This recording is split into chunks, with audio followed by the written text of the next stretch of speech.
तो hello students, once again welcome to master 60।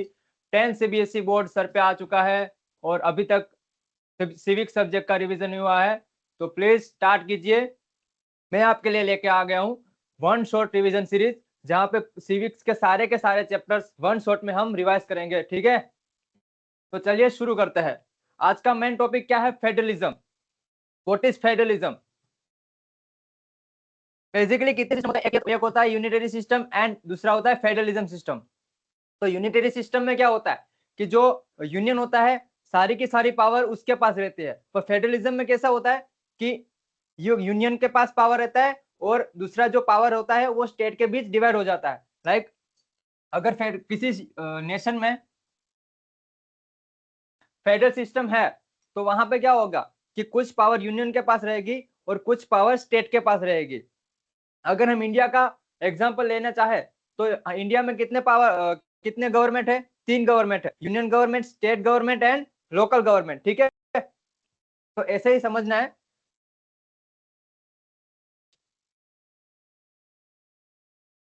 यहाँ पे क्या दिया है कि it is a system of government where the power is divided between a central and multiple constituent unit like state. जो union के पास पावर है तो वो स्टेट को ऑर्डर नहीं दे सकता। ठीक है, यूनिटरी सिस्टम में ऑर्डर दे सकता है।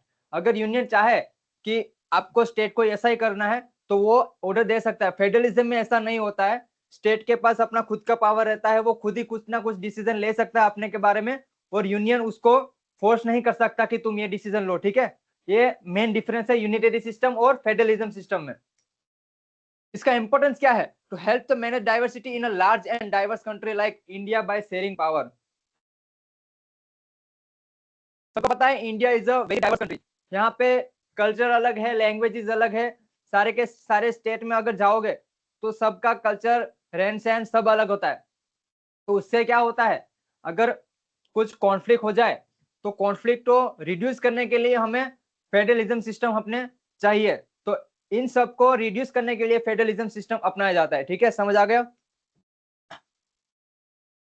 जब हमने पूरा का पूरा चैप्टर पढ़ा था तो चैप्टर में कुछ फेडरलिज्म सिस्टम के कुछ फीचर्स थे। ठीक है, सबको पता है कुछ ना कुछ सिस्टम होता है तो उसके कुछ ना कुछ फीचर रहते हैं। लाइक यूनिटरी सिस्टम है तो उसके कुछ फीचर है कि यूनियन के पास पूरा का पूरा पावर रहेगा, स्टेट के पास पूरा पावर नहीं रहेगा।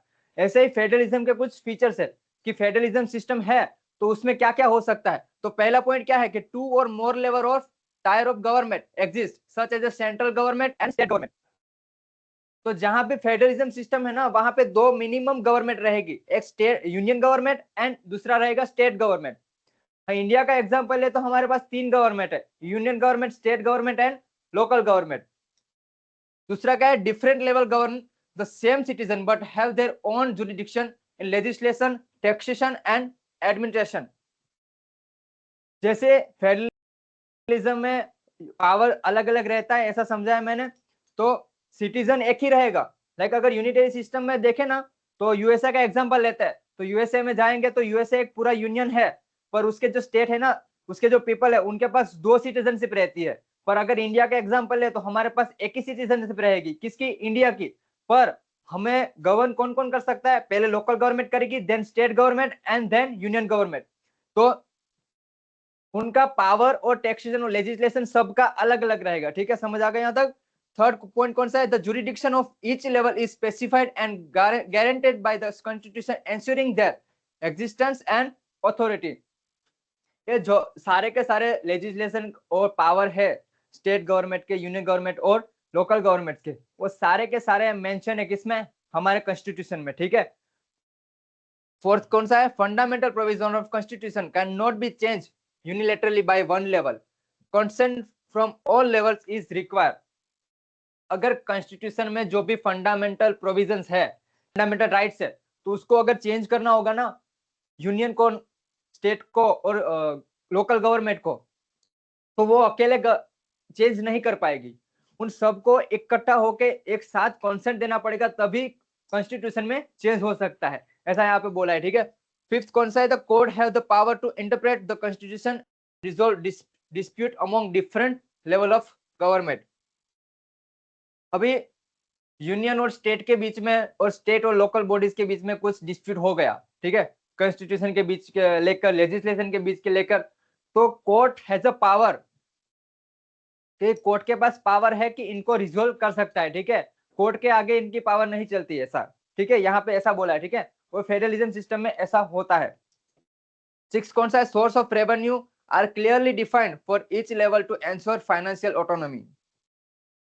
अभी यूनिटी जो यूएसए वाला सिस्टम है, तो वहां पे रेवेन्यू और सब उनके यूनियन के पास रहता है पावर, पर यहाँ पे फेडरलिज्म सिस्टम में डिफाइन किया है कि लोकल बॉडीज का रेवेन्यू, स्टेट का रेवेन्यू और यूनियन का रेवेन्यू, सारा का सारा रेवेन्यू अलग अलग रहेगा। लाइक इंडिया का देखे तो यूनियन का रेवेन्यू, लाइक जो बजट हम पास करते हैं तो बजट अलग रहता है, फिर अलग अलग स्टेट का अलग अलग रेवेन्यू रहता है, ऐसे ही लोकल बॉडीज का अलग अलग रहेगा, ऐसी ऑटोनॉमी देनी पड़ेगी, ऐसा फेडरलिज्म सिस्टम में होता है। 7 कौन सा है, तो federal system aims to both safeguard and promote the unity of the country while accommodating a regional diversity।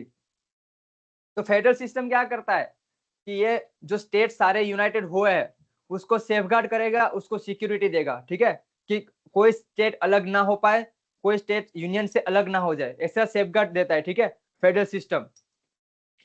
ये 7 फीचर है ना, वो मोस्ट इंपोर्टेंट है, आपको याद रखने हैं, कोई भी कुछ भी पूछ सकता है कि फेडरल सिस्टम के जो फीचर्स है, अगर कोई फेडरल सिस्टम है कोई नेशन में तो उसके फीचर्स क्या क्या हो सकते हैं, ठीक है, यूनिटरी सिस्टम से फेडरल सिस्टम कैसे अलग है वो भी आपको याद रखना है, ठीक है, समझ आ गया कि यूनियन के पास सारा का सारा पावर रहेगा और यूनियन है ना वो स्टेट को ऑर्डर दे सकता है, पर फेडरल सिस्टम में ऐसा नहीं हो सकता, यूनियन स्टेट को ऑर्डर दे सकती, ऑर्डर नहीं दे सकती, ठीक है, समझ आ गया। तो फीचर ऑफ द फेडरलिज्म, ये 3 है ना वो मोस्ट इंपोर्टेंट फीचर्स है, ठीक है, कि multiple level of government, union government, state government and local government. अगर इंडिया के पर्सपेक्टिव से देखते हम तो इंडिया के कैसे कितनी गवर्नमेंट है, union government, state government and local government, local government में भी म्यूनिसिपैलिटी एंड पंचायत, ठीक है, समझ आ गया। The constitutional guarantee for the existence and authority of each tyre, अभी जस्ट मैंने आगे पढ़ा वही ये पॉइंट है, ठीक है। और तीसरा कौन सा, constitutional provision can not be change unilaterally by one level, constitution में कुछ भी चेंज करना है तो किसी एक लेवल के पास कोई अथॉरिटी नहीं है कि वो चेंज कर सके, अगर कुछ चेंज करना है तो तीनों के तीनों लेवल को एक साथ बैठना पड़ेगा तभी कॉन्स्टिट्यूशन में कुछ चेंज कर सकते हैं। लाइक उसका लेजिस्लेशन में कुछ चेंज करना है, उसके पावर में कुछ चेंज करना है तो तीनों को बैठना पड़ेगा, ठीक है। तो डिवीजन ऑफ पावर, कि सर आपने पढ़ा तो दिया कि यूनियन के पास कुछ पावर रहता है, स्टेट के पास कुछ पावर रहता है और लोकल बॉडीज के पास कुछ पावर रहता है, पर सर वो इसमें कॉन्स्टिट्यूशन में मेंशन है, पर वो सर वो कैसे मेंशन है, वो पावर एक दूसरे से कैसे अलग है। तो कॉन्स्टिट्यूशन में हमारी तीन तीन लिस्ट है, ठीक है, समझ आ गया। एक फर्स्ट हो गया यूनियन लिस्ट, सेकंड हो गया स्टेट लिस्ट एंड थर्ड हो गया कॉन्करेंट लिस्ट। तो यूनियन लिस्ट है ना वो सारे यूनियन के जितने भी सब्जेक्ट्स है, लाइक डिफेंस हो गया, रेवेन्यू करेंसी हो गया, फिर दूसरा क्या है यहाँ पे फॉरेन अफेयर्स, तो ये सारे के सारे जो सब्जेक्ट है ना मिनिमम यूनियन लिस्ट में है ना 100 सब्जेक्ट मेंशन किए हैं, वो सारे के सारे सब्जेक्ट यूनियन देखेगा, ठीक है। दूसरा आ गया स्टेट गवर्नमेंट, तो स्टेट गवर्नमेंट में कुछ सब्जेक्ट आएंगे लाइक एजुकेशन, फिर लोकल सेफ्टी वाला कि पुलिस है हमारी, तो वो सारे के सारे इरिगेशन वाले, एग्रीकल्चर वाले, एजुकेशन वाले, जो सारे के सारे एजुकेशन नहीं आएगा पर एग्रीकल्चर वाला जो भी टॉपिक है ना वो स्टेट लिस्ट में आएंगे, ठीक है। तीसरा आ गया कॉन्करेंट लिस्ट, अगर सिंपल हम देखे जाए कि एजुकेशन है, एजुकेशन मोस्ट इंपोर्टेंट होता है, ठीक है। अगर कोई कंट्री में अगर इसको ग्रोथ करना है तो उसमें एजुकेशन इंपॉर्टेंट रहता है, अगर स्टेट का और यूनियन का एजुकेशन लेवल अलग अलग रखेंगे तो वो क्या होगा कि यूनियन, अगर किसी यूनियन में एजुकेशन सिस्टम ज्यादा अच्छी है और स्टेट में अच्छी नहीं है तो वो क्या इनबैलेंस हो जाएगा ना। तो कुछ ऐसे सब्जेक्ट होते हैं कि यूनियन और स्टेट को साथ में लेने पड़ते हैं, तो ऐसे सब्जेक्ट कितने हैं, 53 सब्जेक्ट है, ठीक है, और स्टेट लिस्ट में कितने हैं, 61 सब्जेक्ट है। तो कॉन्करेंट लिस्ट में क्या होता है कि एजुकेशन, फॉरेस्ट एंड मैरिज वगैरह इतने कितने सारे सब्जेक्ट इसमें मेंशन किए हैं, पर आपको यही याद रखना है कि यूनियन लिस्ट, स्टेट लिस्ट और कॉन्करेंट लिस्ट एक दूसरे से कैसे अलग है, ठीक है, समझ आ गया। For example, if union and state laws conflict on a concurrent list, union law prevails. यहाँ पे क्या गया कि यूनियन और स्टेट लिस्ट, यूनियन लॉज और स्टेट लॉज में कॉन्फ्लिक्ट हो जाए ऑन द कॉन्करेंट लिस्ट में, तो उसमें ज्यादा प्रिविलेज किसको मिलेगा? यूनियन को मिलेगा। ठीक है, समझ आ गया? ये यहाँ पे याद रखना है कि स्टेट और यूनियन के बीच कुछ कॉन्फ्लिक्ट हो जाए कॉन्करेंट लिस्ट को लेके, तो यूनियन को ज्यादा प्रावधान मिलेगा। ठीक है, तो types of federalism. Sir federalism आपने पढ़ा दिया, यूनिटरी सिस्टम आपने पढ़ा दिया। फेडरलिज्म सिस्टम में के भी दो पार्ट होते हैं, लाइक दो टाइप्स होते हैं। वन होता है coming together federation and second होता है होल्डिंग टुगेदर फेडरेशन। तो कमिंग टुगेदर फेडरेशन में कैसा होता है? जो यूनिटरी सिस्टम वाला हमने देखा, ठीक है, जो यूएसए वाला सिस्टम है, तो यूएसए में कैसा है कि यूनियन एक है और उसके नीचे स्टेट। ठीक है, ऐसा समझ आ गया? है एक यूनियन नहीं, पर पावर सारा का सारा पावर किसके पास रहेगा? यूनियन के पास रहेगा। स्टेट के पास कुछ पावर इतना नहीं रहेगा। ठीक है, पावर है उसके पास, पर वो स्टेट डिसाइड नहीं कर पाएगा। ठीक है, होल्डिंग टुगेदर में कैसा है कि यूनाइटेड है, पर सारे के सारों जो स्टेट है उनके पास उसका अलग अलग पावर है। लाइक अगर यूनियन का कुछ अलग पावर है, तो वैसे ही हमारे जो जितने भी स्टेट है 28 स्टेट है, तो उनके पास उसका अलग अलग पावर रहेगा। ठीक है, और सेकंड थिंग की जो कुछ स्टेट को प्रिविलेज भी दिया जाता है कि अगर इंडिया का हम एग्जांपल ले, तो जो नॉर्थ ईस्ट साइड है, तो नॉर्थ ईस्ट साइड में कुछ स्टेट ऐसे है जो वहां पे उसको प्रिविलेज दिया गया है। ठीक है, कि वहां का आपको जाना हो तो वहां पे आपको परमिशन लेनी पड़ती है, वहां वैसे आप डायरेक्ट नहीं जा सकते। ठीक है, उनको ज्यादा प्रिविलेज देनी पड़ेगी, बढ़ती है। लाइक वहां पे कौन रहता है? जो वो ट्राइब्स है, ठीक है, हमारे, तो उनको ज्यादा ग्रो करने के लिए उनको ज्यादा प्रिविलेज दिया गया है। तो ऐसे भी स्टेट है कि उनको ज्यादा पावर दी जाती है। ठीक है, फेडरल सिस्टम में। तो दो टाइप हो गए, coming together federation and holding together federation. अगर एमसीक्यू में पूछ लिया जाए कि होल्डिंग टुगेदर फेडरेशन में कौन सा एग्जांपल आ सकता है और कमिंग टुगेदर फेडरेशन में कौन सा एग्जांपल आएगा, तो समझ आ गया आपको? तो federal structure in India, just अभी मैंने कहा कि हमारे इंडिया का स्ट्रक्चर कैसा है, 3 टायर में बटा है। Union government, state government and local government. Local government में भी म्युनिसिपैलिटी एंड पंचायत। तो यही मैंने यहाँ पे कहा है कि गवर्नमेंट में यूनियन गवर्नमेंट आ गया, स्टेट गवर्नमेंट, लोकल गवर्नमेंट, तो panchayat and municipality. Role of constitution in defining powers and function of each level. इसमें कॉन्स्टिट्यूशन का क्या रोल रहता है कि जितने भी टायर है, जितने भी लेवल है, उसके अलग अलग पावर रहेंगे, उसके अलग अलग लेजिस्लेशन रहेंगे। ठीक है, ये यहाँ पे कॉन्स्टिट्यूशन में मेंशन है। फिर एडवांटेजेस ऑफ फेडरलिज्म, कि फेडरलिज्म अपने अपनाया है, फेडरल सिस्टम अपने अपना है, तो उसके एडवांटेजेस क्या रहेंगे? अगर ये समझना है कि unity in diversity by accommodating different regional identities. Just India का एग्जांपल ले लो आप। ठीक है, इंडिया में ऊपर से देख, जम्मू कश्मीर से शुरू करते हैं और तमिलनाडु तक जाते हैं, तो आपको कितनी डाइवर्सिटी देखने को मिलेगी। लाइक उनके कपड़ों में डाइवर्सिटी देखने को मिलेगी, उनके रहन सहन में देखने को मिलेगी, लैंग्वेजेस अलग हो गए। ठीक है, उनका कल्चरल अलग होगा। तो ये कल्चरल सारे मिलजुल के रहे, उसको यूनाइटेड वे में रहे। ठीक है, उसके लिए हमें फेडरल स्ट्रक्चर ज्यादा इंपॉर्टेंट है। समझ आ गए यहाँ तक?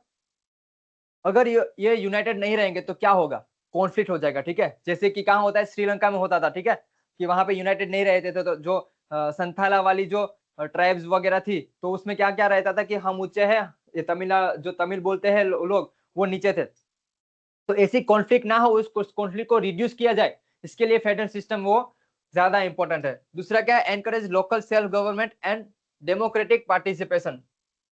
यहाँ पे लिखा है democratic participation. What is the mean democratic participation? Democratic शब्द क्या है? अगर मुझे डिफाइन करना है कि डेमोक्रेटिक क्या है, अगर कोई नेशन है, सिंपल है, देख लो। ठीक है, अगर कोई नेशन है तो वहां का लीडर है ना, लाइक हमारे इंडिया का देख लो, तो वहां हमारा जो पीएम है वो हमारा लीडर है। ठीक है, उसको खड़ा कौन करेगा? उस नेशन की पीपल, उस नेशन के जो पीपल है ना, वो उसको इलेक्ट करके उसको लीडर घोषित करेंगे।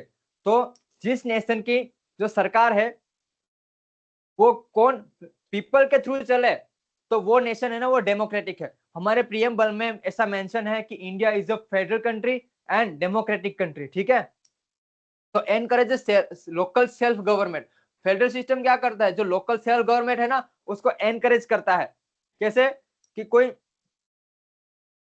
छोटा सा गांव है तो उसको भी पावर दिया है, उसको पंचायत में पावर दिया गया है कि उसको भी आगे बढ़ना है, ऐसे उसको पिछड़ा नहीं रखेगा, ठीक है। वो छोटे से छोटे यूनिट को भी ऐसा पावर दिया गया है कि तुम भी आगे बढ़ सकते हो। ऐसा फेडरल सिस्टम में होता है। फिर आ गया power sharing reduces the chances of conflict and promotes cooperation. अभी जस्ट मेला बोला कि अगर पावर शेयर हम कर देते हैं तो जो भी कॉन्फ्लिक्ट होती है नेशन में, अभी भी जस्ट होती है कॉन्फ्लिक्ट, इसके रिले पर उसको रिड्यूस कौन करता है, हमारा फेडरल सिस्टम। हमने फेडरल सिस्टम अपना है तो कुछ पावर ऐसी है कि उसको कॉन्फ्लिक्ट को रिड्यूस करती है, ठीक है। यहां तक समझ आ गया। फिर आ गए चैलेंजेस। किसी भी जगह जाओगे कुछ ना कुछ चैलेंजेस रहते हैं। लाइक अगर अभी पढ़ रहे हो आप तो पढ़ने पे भी कुछ चैलेंजेस रहते हैं कि सर अब डिस्ट्रैक्ट हो गए हैं, हमें 1 घंटे आधे घंटे से ज्यादा पढ़ नहीं पा रहे हैं, तो वो एक चैलेंज है। पर आपको एग्जाम में अच्छे मार्क्स लाने हैं तो आपसे सही से बैठना पड़ेगा, पढ़ना पड़ेगा और सही से समझना पड़ेगा। वो सारे चैलेंजेस को एक्सेप्ट करना पड़ेगा। चैलेंजेस सब जगह होते हैं, ठीक है। उस चैलेंज को एक्सेप्ट करके आगे बढ़ने का जो अगर तुम्हें हिम्मत है ना तो तुम अच्छे मार्क्स से पास हो जाओगे, ठीक है। तो ऐसे ही हमारे फेडरल सिस्टम में चैलेंजेस क्या क्या क्या हो सकते हैं। Conflict between the central and state और पावर एंड रिसोर्सेज। कभी कभी क्या होता है कि यूनियन में पावर दिया गया है, स्टेट में पावर दिया गया है, ठीक है। पर कुछ ऐसे सब्जेक्ट है कि वहां पे यूनियन और स्टेट को मिलके, अभी जस्ट मैंने बोला कि यूनियन और स्टेट के बीच में कुछ कॉन्फ्लिक्ट हो जाए, ठीक है, तो उनमें उसमें प्रिवेल कौन करेगा, यूनियन करेगा, ठीक है। तो ऐसे ही बोला कि कुछ डिसीजन कुछ सब्जेक्ट में लेके कुछ डिसीजन ऐसा करना पड़े तो उसमें भी कॉन्फ्लिक्ट हो सकता है। पर ऐसे कॉन्फ्लिक्ट ना हो तो हमारा पार्लियामेंट क्या करता है, एक ट्रिब्यूनल बनाता है, ठीक है। उस ट्रिब्यूनल में 5 से 7 लोग ऐसे बैठते हैं, ऑफिसर्स बैठते हैं, जो वो कॉन्फ्लिक्ट हुआ है ना उसको रिजोल्व करते हैं, ठीक है। सेकंड क्या है, regionalism and the demand for autonomy can threaten national unity.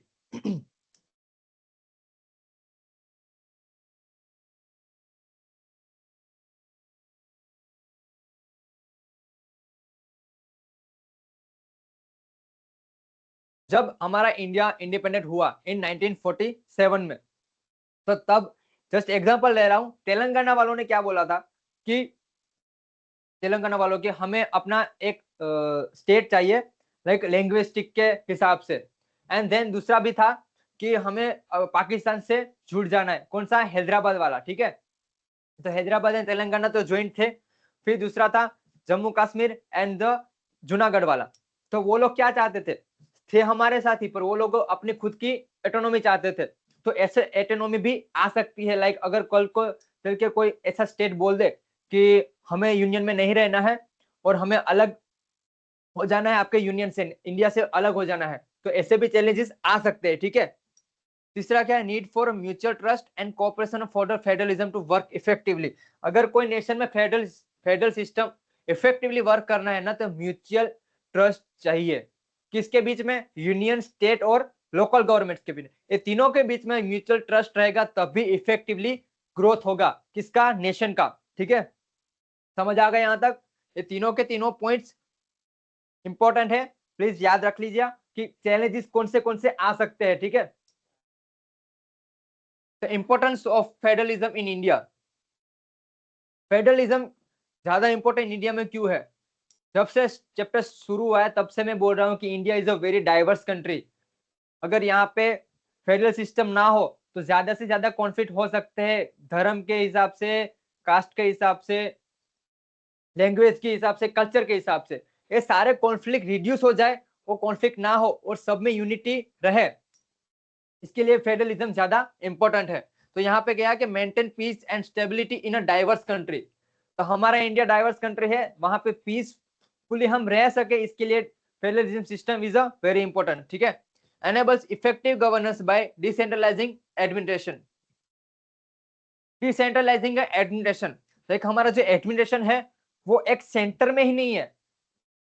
Like अगर हमें यहाँ पे ग्रो करना है तो हमारा एडमिनिस्ट्रेशन कहाँ से होता है। लाइक अगर मैं एक जिले में रह रहा हूँ तो जिला का एडमिनिस्ट्रेशन कौन करता है, उसका डीएम करता है, ठीक है। तो जिले में एक एडमिनिस्ट्रेशन सिस्टम है लोकल गवर्नमेंट वाला, फिर आ गया स्टेट गवर्नमेंट, उसका भी अलग एडमिनिस्ट्रेशन है, एंड देन यूनियन का। तो तीनों के तीनों एडमिनिस्ट्रेशन अलग अलग है, ठीक है। फिर तो उससे क्या होता है कि जो गवर्नेंस होता है ना, लाइक अगर किसी को ग्रो करना है, गवर्नेंस मीन्स सिंपल भाषा में कि उसका रहन सहन, उसके लाइक एजुकेशन सिस्टम, उसमें जो जितने भी सर्विसेज है यूनियन की, और यहाँ पे जो यूनियन सर्विसेज देनी है, वो सर्विसेज में अच्छे से ग्रो हो, लाइक वो गुड अमाउंट हो, उसको कहेंगे गवर्नेंस, ठीक है। तीसरा कहेंगे strengthen the democracy by empowering local government. इसके पहले भी मैंने बोला था कि लोकल गवर्नमेंट में जो सेल्फ गवर्नमेंट है उसको एनकरेज करती है फेडरलिज्म, तो डेमोक्रेसी को स्ट्रेंथन करती है, ठीक है। कंक्लूजन, पूरा चैप्टर हमने पढ़ लिया, तो सर फेडरलिज्म में कंक्लूजन क्या आएगा। सिंपल बात है, अगर आपका नेशन, आपका तो नहीं बोलूंगा, पर अगर कोई नेशन है तो कोई नेशन में इतनी सारी डाइवर्सिटी होती है तो कॉन्फ्लिक्ट ना हो, ठीक है, उसके लिए फेडरल सिस्टम ज्यादा अच्छा रहता है, ठीक है। वहां पे यूनिटरी सिस्टम हम अपना नहीं सकते, ठीक है, वरना तो कॉन्फ्लिक्ट होते रहेंगे, ठीक है, और उसका ग्रो नहीं आएगा, और दूसरे नेशन है ना उसका फायदा उठा लेंगे, लाइक अगर वॉर छिड़ देंगे ना। तो इसके लिए हमारे इंडिया तो इतनी डाइवर्स कंट्री है, तो हमें फेडरल सिस्टम ज्यादा इंपॉर्टेंट है, ठीक है। यहाँ तक समझ आ गया, पूरा का पूरा चैप्टर मैंने यहाँ पे रिवाइज कर दिया है, मेन जो भी इंपॉर्टेंट टॉपिक्स थे वो यहाँ पे रिवाइज कर दिए है। एक बार नहीं 2 बार देख लेना और पूरा का पूरा समझ लेना, ठीक है। मिलते हैं दूसरे वीडियोस में, ठीक है।